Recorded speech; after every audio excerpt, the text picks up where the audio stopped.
Just stop gambling. Yeah, I must have heard this like a million times during my 6-year stint of gambling for about 8 hours a day. So today, I want to answer a question that feels really straightforward, but it's so important to truly understand someone with a gambling addiction. Why do people get addicted to gambling? And why can't they just stop? It's not because they're dumb, it's not because they don't care, and it's definitely not because they enjoy losing. Gambling addiction is one of the most misunderstood mental health conditions in the world right now. So today, I'm gonna break down how it happens, why people can't just bet less, and what you can do if you're struggling personally.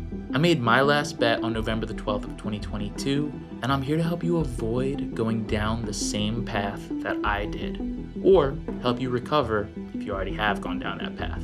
So smash that subscribe button so you don't miss any valuable information going forward, and let's get into it. Let's start with what gambling does to the brain. When you place a bet, win or lose, your brain releases dopamine. That's the chemical that makes you feel good. But here's the trick.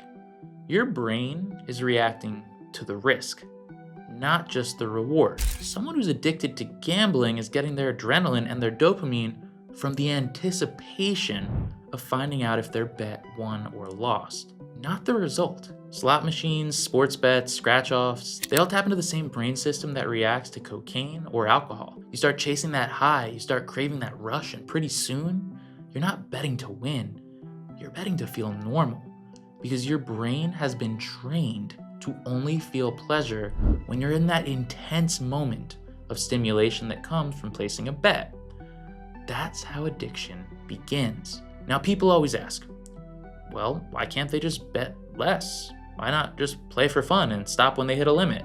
Well, because just like with drugs and alcohol, your tolerance increases as you continue to gamble. At first, a $20 bet's gonna feel really exciting, but over time, that doesn't cut it. So you begin making $100, $500, $5,000 bets just to feel the same rush. And if it's not increasing the dollar amounts, it's almost certainly at least an increase in the frequency of your gambling. For me, I started making $20 bets with my friends, and by the end of it, I was gambling for 8 hours a day. I was spinning slots on auto spin just to feel alright. The more you gamble, the more desensitized your brain becomes. So by the time that you realize it's a problem, you've built a really strong habit and a chemical dependency that's incredibly hard to break. Because your losses, well, they just feel like numbers going down on a screen. We lose the value of money when the only thing we use money for is getting a thrill from betting. But let's talk about chasing losses. One of the cruelest tricks of gambling addiction is loss chasing. It's this belief that you can win back what you've lost. You say, I just need one more win. If I can break even, then I'll quit. Or this bet's gonna change everything. And you truly believe it because your brain has become accustomed to that thinking. But the truth is, it never actually does get better. Even if you win, you don't stop. You keep going because you've taught your brain that gambling is the solution to pain, when in reality, it's the cause. Remember that all wins are just future losses. Here's a big misconception many people have right now about gambling. Gambling addiction isn't as serious as drug or alcohol addiction.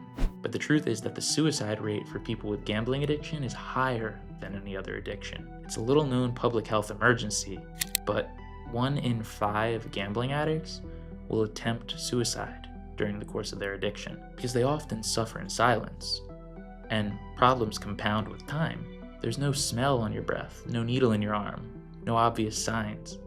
Instead, there's debt, isolation that fuels further gambling, shame, and it's the only addiction where you can convince yourself that one more bet could be the cure to everything that's happened so far. I don't think that if an alcoholic was honest with themselves, they would say that drinking a handle of vodka would solve all of their problems in life forever. However, so many gambling addicts tell themselves if they can just get that one big win, that everyone's gonna forgive them, they can pay off everything, and they can be happy. The only problem is, there's never a big enough win to make even the smallest dream come true for a gambling addict. And it's only a matter of time until more problems are created as the chase for that next hit of pleasure overtakes your common sense.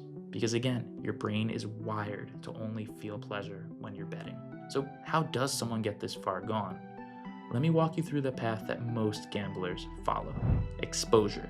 They place that first bet. Maybe it's with friends, online, or at a casino.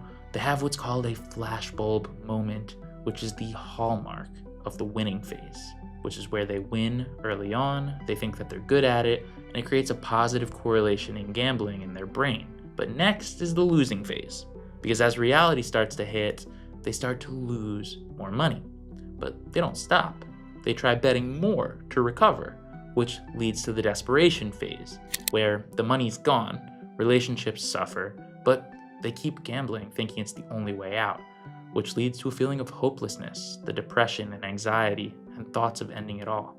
And it happens fast. Some people spiral in months where others might take years, but the destination is the same unless something changes. So let's talk about what that change would be.